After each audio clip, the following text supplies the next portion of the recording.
신약성경 250면 로마서 8장 31절에서 39절의 말씀을 봉독해 드립니다. 그런즉 이 일에 대하여 우리가 무슨 말을 하리요? 만일 하나님이 우리를 위하시면 누가 우리를 대적하리요? 자기 아들을 아끼지 아니하시고 우리 모든 사람을 위하여 내주시니가 어찌 그 아들과 함께 모든 것을 우리에게 주시지 아니하겠느냐? 누가 능히 하나님께서 택하신 자들을 고발하리요?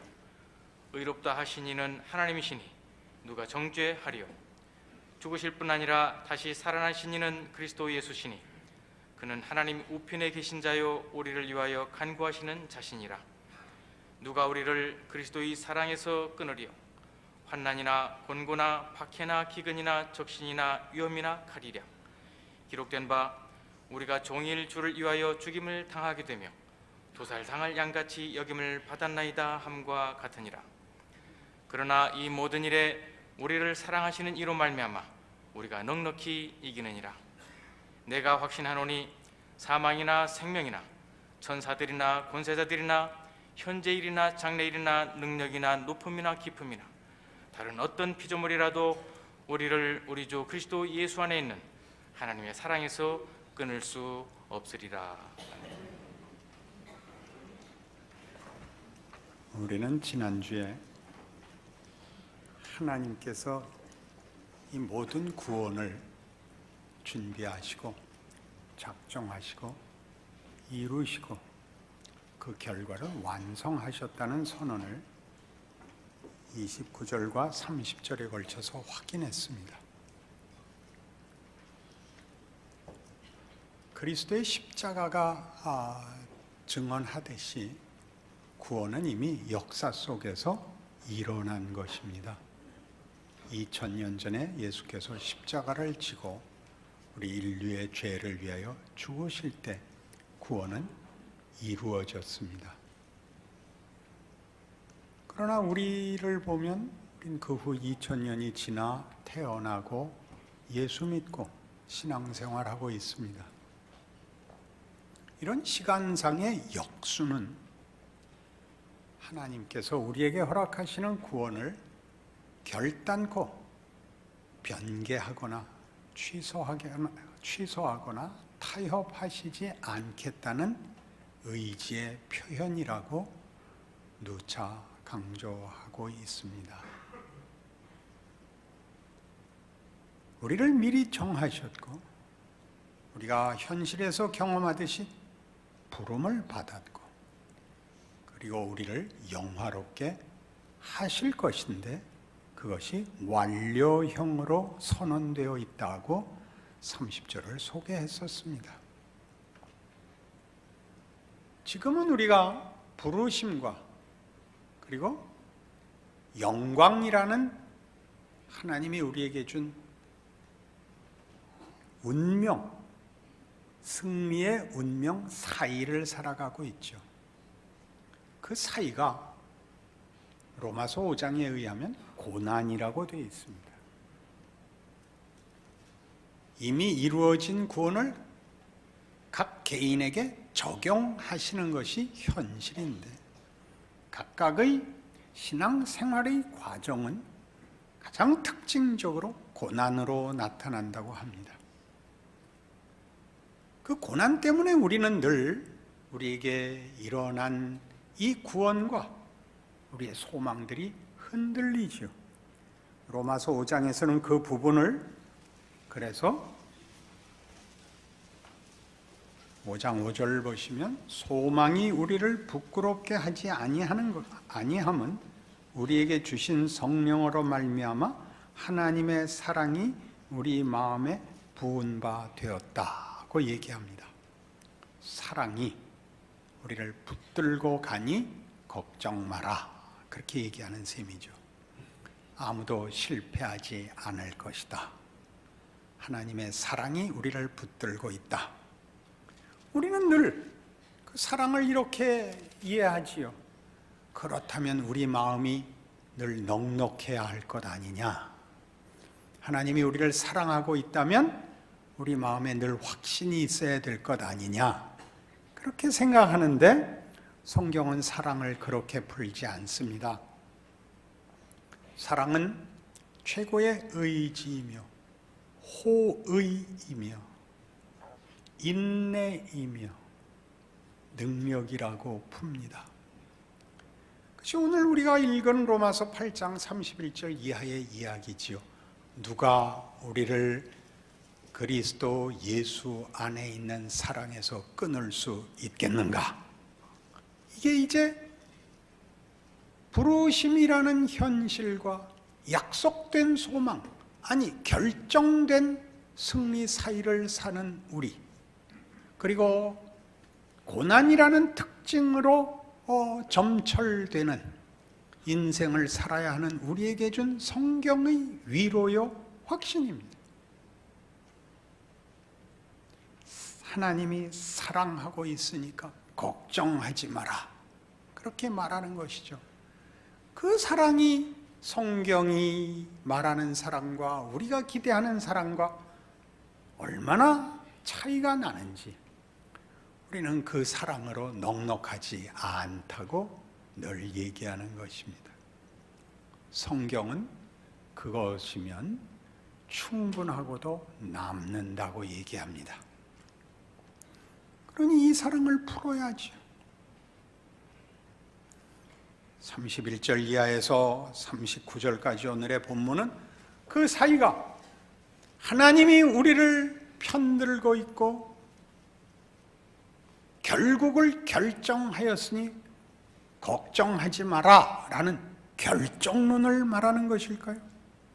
아니면 우리 마음에 늘 일어나는 이런 괘씸한 생각, 운명은 결정되었으니 내가 아무렇게 살아도 되는 것이 아닌가, 사이에서 어떻게 올바른 신앙생활을 할 수 있으며 성경의 이 말씀을 우리의 힘으로 가질 수 있을까요?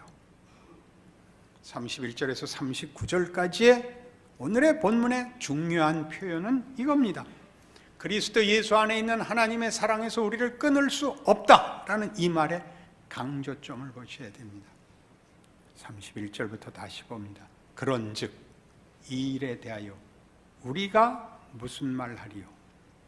하나님의 사랑, 하나님의 의지, 하나님의 능력, 이런 데 강조점이 홀로 있지 않고 그것이 모두 우리라는 대상을 갖고 있다고 얘기합니다. 로마서 8장 31절 이하의 이 약속은 하나님이 우리를 대상으로 놓고 하는 얘기라는 걸 놓치면 하나님 홀로 그 속성과 능력에 있어서 신실하시며 전능하시며 이것으로 그치게 됩니다. 나와는 상관없는 하나님의 얘기가 되고 그걸 따라가지 못하는 나는 늘 자신 때문에 죽어납니다. 그 얘기가 아니고 사랑은 사랑할 대상을 빼놓고 얘기하는 건 다 거짓말이라는 겁니다. 계속 우리가 나오죠. 자기 아들을 아끼지 아니하시고 우리 모든 사람을 위하여 내주신 이가, 이겁니다.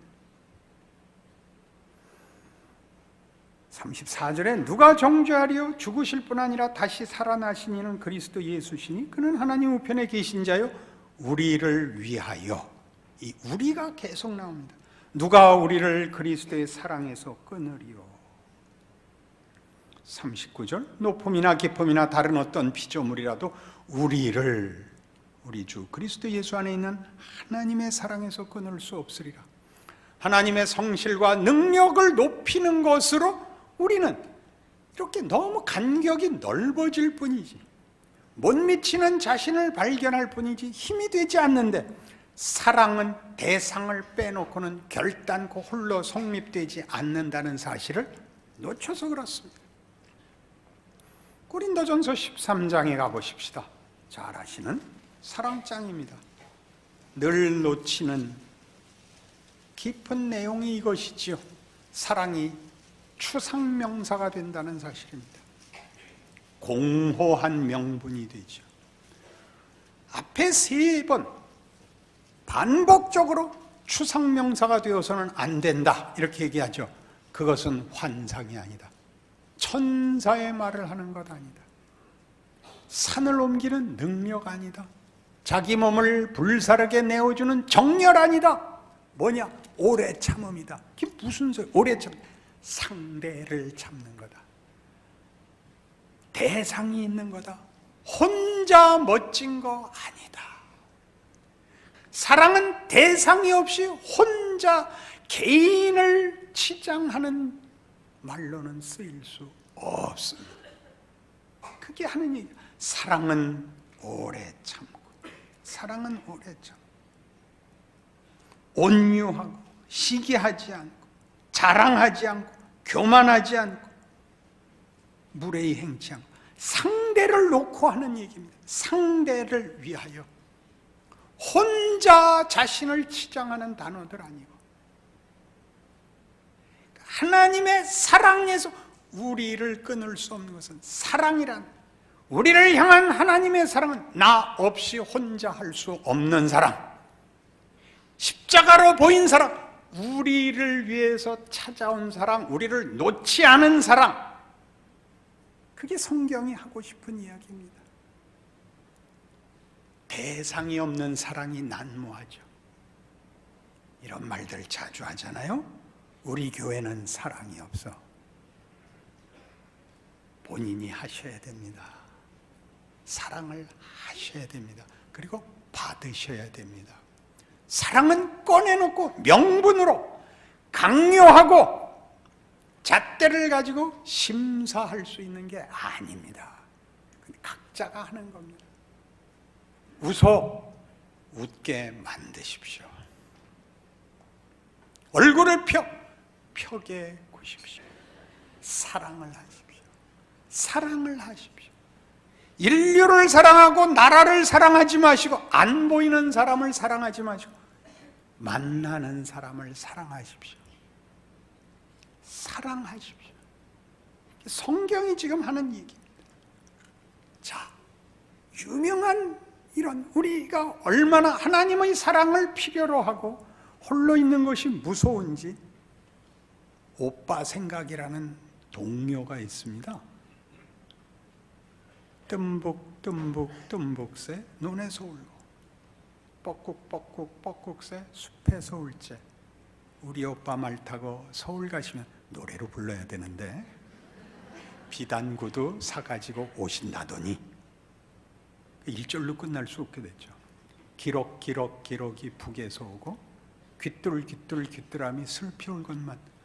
서울 가신 오빠는 소식도 없고 나뭇잎만 우수수 떨어집니다. 그게 무슨 노래예요? 생각을 해보세요. 비명이지. 뭐라는 비명이에요? 슬프다는 거예요. 무섭다는 거예요. 왜? 나를 호의를 가지고 상대해 주는 사람이 없어서. 하나 더 해볼까요? 제일 많이 부르는 술집에서의 노래, 백마강 달밤에. 물새가 울어. 잃어버린 옛날이 그리웠구나. 저라 사공아, 이려 편주 두둥실, 낙화암 그늘에서 울어나 보자. 그게 뭐야? 외롭단 말이야. 아무도 나를 인간으로 대접을 안 하고 대상으로 품어주지 않더라는 거예요. 그러니 그 쓰라린 가슴을 소주로 적셔야지. 어떻게 견딜 거예요? 사랑이, 쇼생크 탈출이라는 영화가 있어요. 봤죠? 안 봤다고? 그게 영어 원제에서는 쇼생크 리뎀션이에요. 쇼생크 구원이야. 탈옥하는 얘기가 아니라 쇼생크라는 그 감옥이 구원을 받는 얘기예요. 그러니까 사뭇 달라 보이죠? 앤디 듀프레인이라는 주인공이 아내를 죽인 살인범으로 2번의 종신형을 선고받고 들어오는 거예요. 종신형을 2번 살아야 돼. 감형을 받아도 다시 종신형인 거예요. 그 안에 먼저 와 있던 죄수인 레드가 이제 그를 보고 이렇게 이야기식으로 풀어나가는 영화예요. 그래서 우리 관객은 모두 레드를 통해서 앤디라는 주인공을 만나요. 앤디의 속을 몰라, 그의 생각도 몰라. 옆에 있는 동료 죄수인 이 레드를 통해서 우리는 듣는 거예요. 그래서 그는 우리 모든 관객을 대표하고, 그래서 궁금해요. 신비를 더하고, 그래서 많은 내용이 그 안에 자리를 할 수 있었을 겁니다. 로저 에버트라는 영화 평론가가 위대한 영화 100편을 썼어요. 그 중에 이 쇼생크 얘기가 나와요. 재미있으니까 보세요. 성경 읽다가 재미없거든. 보세요. 근데 그 쇼생크라는 이름이 기이한 이름이에요. 아마 로저 에버트도 몰랐었던 것 같아요. 그 얘기 없는 거 보니까. 쇼생크는 이집트 왕 이름이에요. 이집트 왕 이름은 보통 우리가 황제, 천자, 천황 그러는 식으로 공식 직함을 바로라 그러고, 실제 왕 이름은 다 달라요. 쇼생크는 이집트의 22대 왕조를 연 왕이고, 성경에서는 이게 세숑크로 나와요. 열왕기에 르호보암의 반기를 들었다가 망명을 하게 되는, 나중에 왕이 되는 여로보암이 정치적 망명을 한 게 세숑크예요. 그렇게 한번 등장을 해요. 우리말에는 시삭이라고 나옵니다. 거기에 쇼생크 리뎀션은 그런 의미에서 애굽의 구원이에요. 애굽은 핍박자였잖아요. 핍박을 당한 자가 아니라 핍박을 한 자인데 쇼생크 리뎀션이 됐죠. 그러니까 기독교적 유산을 갖고 있지 않으면 이 영화를 이해할 수가 사실은 없는 거죠. 앤디는 무죄이지만 다른 강도가 들어와서 자기 아내를 죽였는데 앤디의 총으로 죽였기 때문에 앤디가 범인이 되어 억울한 옥살이를 하죠. 그리하여 정말 죄수들과 함께 있게 돼요. 그는 은행가였고 말이 없는 사람입니다. 속이 깊고 우울하게 살고 있죠. 왜 우울할까요? 그 영화 속에도 나오듯이 결국 아내는 결국 내가 죽인 거야. 내가 쏴 죽인 건 아니지만 나는 남편 노릇을 못했어. 말하자면 후회를 하죠. 그리고 말없이 이렇게 저렇게 다른 죄수들과 살다가 탈옥을 합니다. 그가 탈옥을 하자 그가 탈옥을 한 것으로 그치지 않고 남은 모든 죄수들이 그의 탈옥을 즐깁니다. 왜? 그가 한때 동료였다는 사실 때문에 그의 탈옥은 남아있는 모든 자들에게 구원이 됩니다. 이런 유명한 사건이 있죠.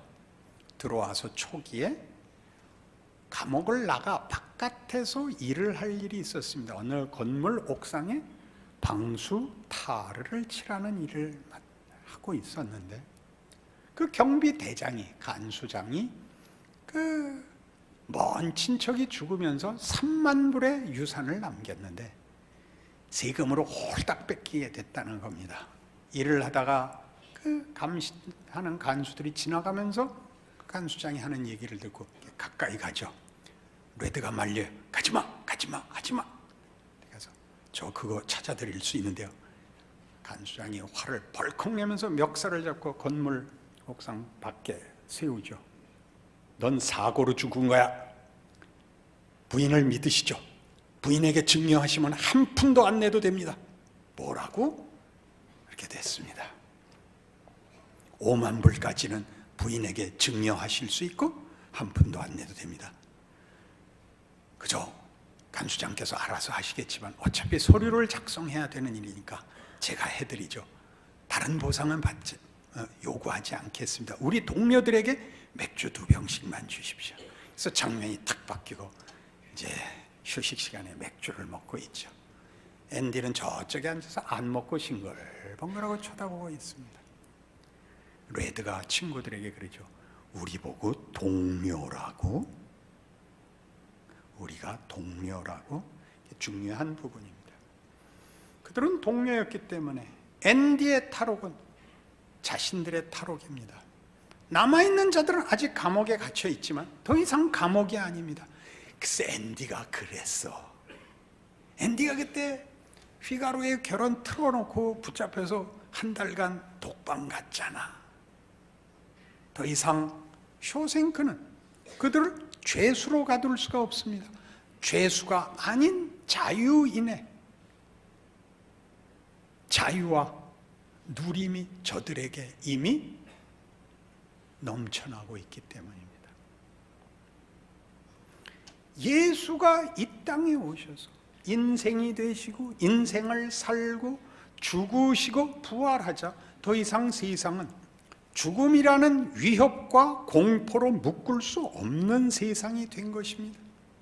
그가 오시고 그가 참여한 모든 자리는, 모든 정황은, 모든 사람은 그의 동료로, 그의 형제로, 그의 구원에 묶여 있는 것입니다. 그걸 사랑이라고 합니다. 사랑이란 이렇게 좋은 소리하고 막 속을 꺼내고 막 진심을 확인하는 것이 아니라 누구를 자신과 묶는 것입니다. 운명과 현실로 묶고 모든 결과를 함께 가지는 것입니다. 히브리서 5장 얘기죠.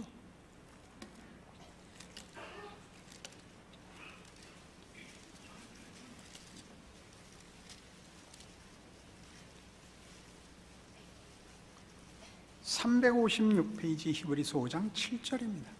그는 육체에 계실 때 자기를 죽음에서 능히 구원하실 이에게 심한 통곡과 눈물로 간구와 소원을 올렸고 그의 경건하심으로 말미암아 들으심을 얻었느니라. 그가 아들이시면서도 받으신 고난으로 순종함을 배워서 온전하게 되셨은즉 자기에게 순종하는 모든 자에게 영원한 구원의 근원이 되시고 하나님께 멜기세덱의 반차를 따른 대제사장이라 칭하심을 받으셨느니라. 예수가 육체로 오십니다. 육체의 동료가 됩니다. 그가 부활하심으로 육체는 부활할 수 있는 그런 신분이 되고 그의 부활로 인하여 그가 오셨던 자리와 그가 함께한 모든 자들은 그 안에 함께 있게 됩니다. 그게 예수 그리스도를 보내신 것을 사랑이라고 얘기하는 이유입니다. 그는 이 땅에 올 때 아버지의 기뻐하심을 따라오신 분입니다. 아버지와 아들이 하나입니다. 사랑이라는 말로 말이죠. 사랑을 해서가 아니라 사랑은 운명을 나누는 연합인 것이죠. 그가 와서 우리를 육체가 되어 우리의 고난, 우리의 현실, 우리의 실존에 들어오심으로 우리를 자기와 하나로 묶는 거죠. 사랑이라고 합니다. 자기를 죽음에서 능히 구원하실 이에게 심한 통곡과 눈물로 간구합니다. 화를 내고 억울해하고 거부하는 것이 아니라 경외하심으로 그와 사랑으로 묶여있는 분리될 수 없는 존재로서 눈물과 통곡으로 간구해야 되는 자리를 묻고 계시는 겁니다. 우리죠, 우리. 여러분들이 이것만은 아무도 해결해 줄 수 없어 뜸북 새 낙화암 그늘에서 우러나 보자 자리를 다 묶으셨어요.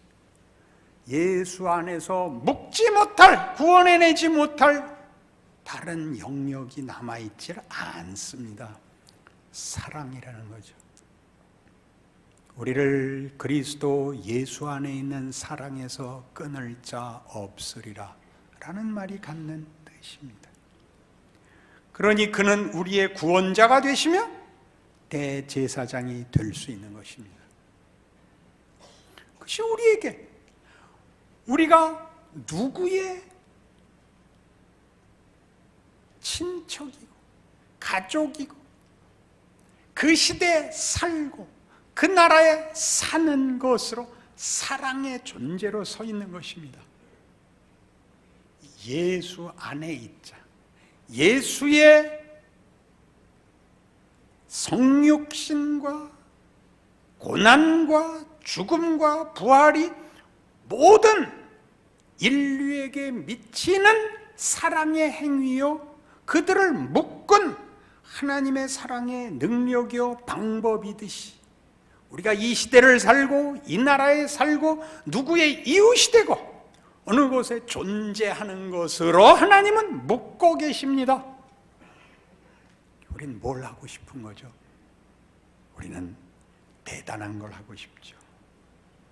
상대방을 설명하고 격파하고 굴복시키고 싶죠. 그렇게 하지 않습니다. 어느 누가 예수 그리스도를 이해하고 예수 그리스도께서 힘으로 누구를 굴복시키고 납득시켰습니까? 다 받으시죠. 다 받아 안죠. 다 품에 안는 거죠. 다.